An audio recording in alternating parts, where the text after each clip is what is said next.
Hello everyone, আশা করি তোমরা সবাই খুব ভালো আছো। আমিও খুব ভালো আছি। তো আজকে স্টেপ বাই স্টেপ কী করে ব্রাইডাল মেকআপ করবে সেটাই তোমাদের সঙ্গে শেয়ার করব।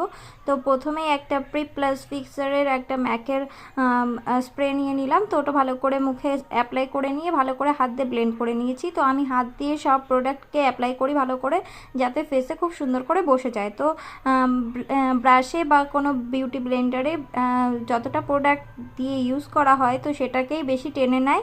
তো তার জন্য হাত দিয়ে বেশিরভাগ কাজ করাটাই আমি বেশি পছন্দ করি। তো তারপর দেখো কালার কনসিল করে নিচ্ছি। তো আমার স্কিন টোন থেকে এক টোন ডার্ক কালার নিয়ে সেটাকে ভালো করে ব্লেন্ড করে নিলাম, যেখানে যেখানে আমার ব্ল্যাক স্পট টাইপের আছে। তো যাদের মুখে ব্রণ আছে তারা অরেঞ্জ কারেক্টার নিয়ে তারপরে একটা ডার্ক শেড নেবে। তো দেখো এরপরে আমি একটা পিএসসির একটা ফাউন্ডেশন নিয়ে নিয়েছি। তো এটা হচ্ছে 4.0। তো 4.0টা আমার স্কিন টোনের সঙ্গে একদম বসে যায়, তাই জন্য এই কালারটা নিয়েছি। তো ভালো করে এটাকে ব্লেন্ড করে নিতে হবে, আর ব্লেন্ড করা তো মাস্ট প্রয়োজন। খুব সুন্দর করে ব্লেন্ড করবে ততই মেকআপটা সুন্দর ফেসের সঙ্গে বসে যাবে। তো তারপরে মেকআপটাকে ভালো করে বসানোর জন্য আমি লুজ পাউডারের থেকে বেশি মনে করি কম্প্যাক্টটা বেশি প্রয়োজনীয়। তো কম্প্যাক্ট দেওয়ার পরে গরমে লুজ পাউডারটা অনেকটা ঘামে অনেক সময় বেশি পরিমাণে লক হয়ে যায় স্কিনটা এতটাই যে বেশি, আমার কাছে মনে হয় এটা যে যত বেশি স্কিনে প্রিপারেশন করা হয় তো তারপরে যত বেশি প্রোডাক্ট ইউজ করা হবে, যাদের বেশি পরিমাণে ঘাম হয় তাদের জন্য বলছি, তারা একটু অ্যাভয়েড করে চলবে গরমের সময় লুজ পাউডারটা, তাহলে ঘামটা একটু কম হবে আর সোয়েটটাকে তোমরা কন্ট্রোলে রাখতে পারবে। তো যতই বলুক যে প্রোডাক্ট দিয়ে কখনোই সোয়েট আটকানো যায় না, এটা তোমরা সকলেই জানো। তো যারা যারা ভাবছো যে মেকআপ করলে সোয়েট আটকানো যাবে বা কোনো একটা প্রোডাক্টের জন্য পুরো সোয়েট আটকে যায়, এরকম কোনো প্রোডাক্ট হয় না।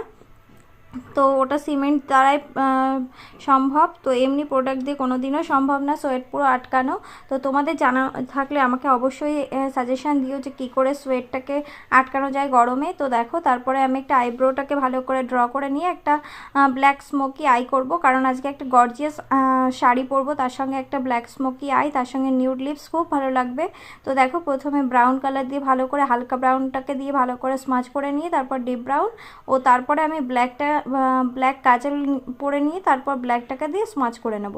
তো ব্ল্যাকটা একদম কম পরিমাণে নিয়েছি। আমার হুডেড আই, আমাকে মনে হয় যে আমার ব্ল্যাক স্মোকি আই বেশি ডার্ক করলে বেশি ভালো লাগে না, তার জন্য আমি হালকা পরিমাণে দেখো কতটা যতটা আমার ক্রিজ লাইন তার সেই অবধি আমি ভালো করে স্মাচ করে নিয়েছি। তো তারপর দেখো একটা ডিপ শেড নিয়ে লিপস্টিক পরে নিয়েছি, তারপর সেটাকে একটা নিউড শেড দিয়ে কত সুন্দর করে দুটোকে বসিয়ে নিয়েছি। তো তারপর দেখো কন্ট্রোল ব্লাশার